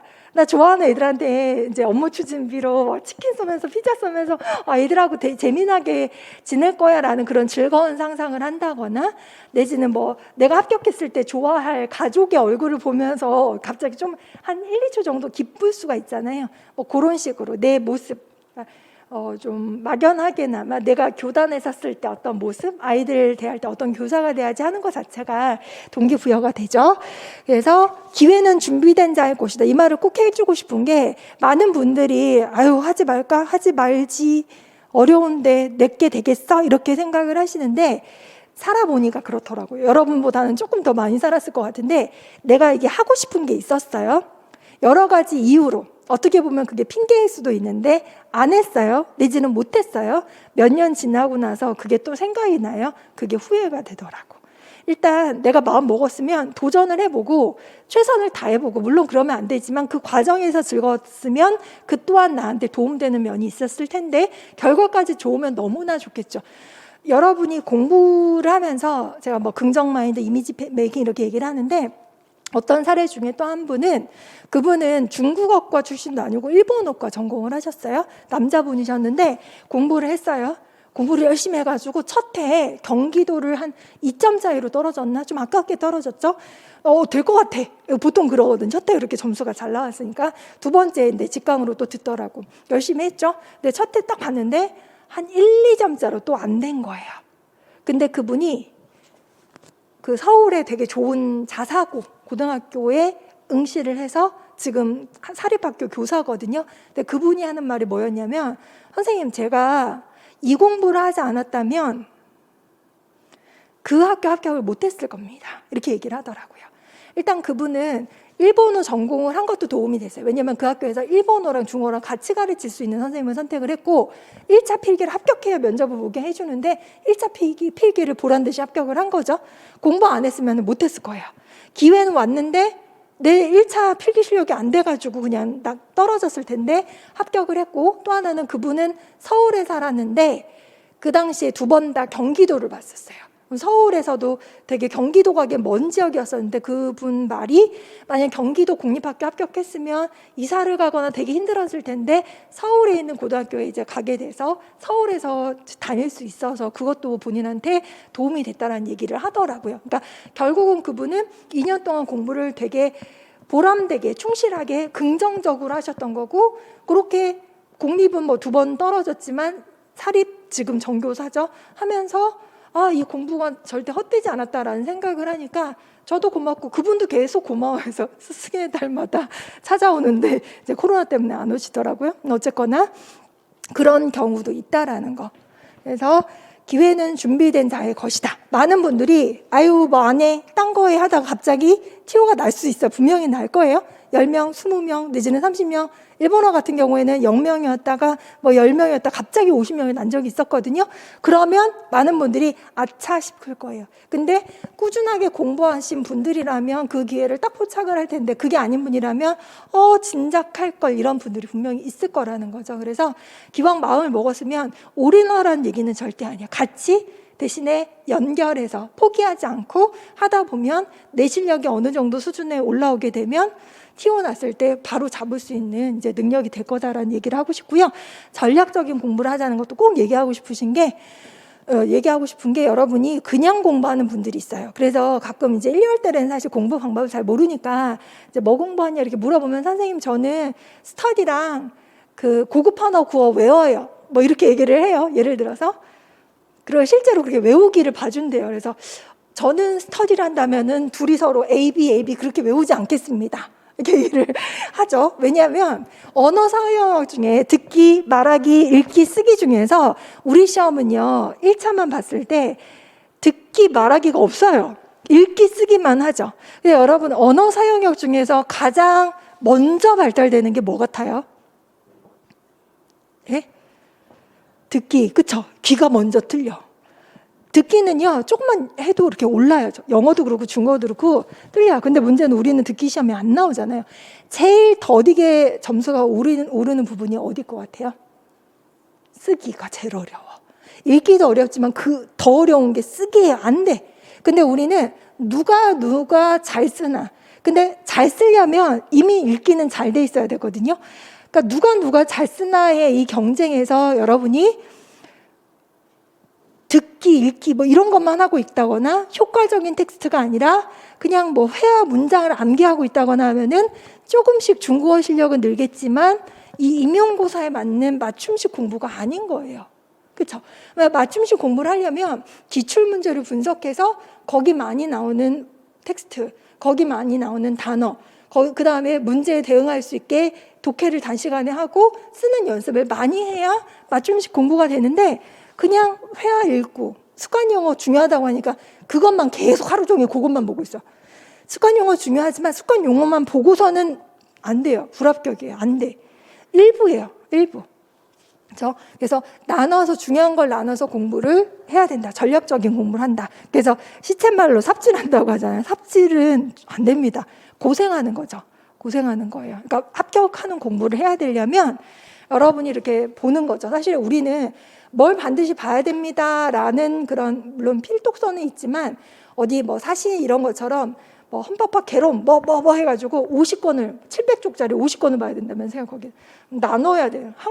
하루에 500페이지짜리를 계속 봐야지 이제 합격할 수 있는 실력이 오른대요. 우리는 그것까지는 아니더라도 전체적인 양을 보고 나눈 다음에 내 실력으로 봤을 때 내가 하루에 투자해야 될 시간과 내가 공부를 해내야 되는 그 양을 쪼개야 돼요. 그러면 독해가 부족하면 독해를 조금 더 시간을 확보한다거나 텍스트를 좀 늘린다거나 해야 되는 거고, 난 1월 달에는 이론 위주로 할 거야. 그러면은 이론을 뭐 7, 그다음 독해를 3 이런 식으로 나눠서 조금 독해를 줄인다거나 이런 식으로 공부를 융통성 있게 계획을 세워서 전략적인 공부를 하라는 거죠. 마지막으로 이제 다 끝났습니다. 마지막으로 여러분한테 드리고 싶은 말은 제가 마지막 수업 시간에도 했던 말인데 이거예요. 열심히 하는 자는 즐기는 자를 못 따라가고 즐기는 자는 간절한 자를 못 따라간다. 하지만 뭐니 해도 최종 승자는 포기하지 않는 자, 계속하는 자. 결국은 기회도 포기하지 않는 자에게 온다라는 거죠.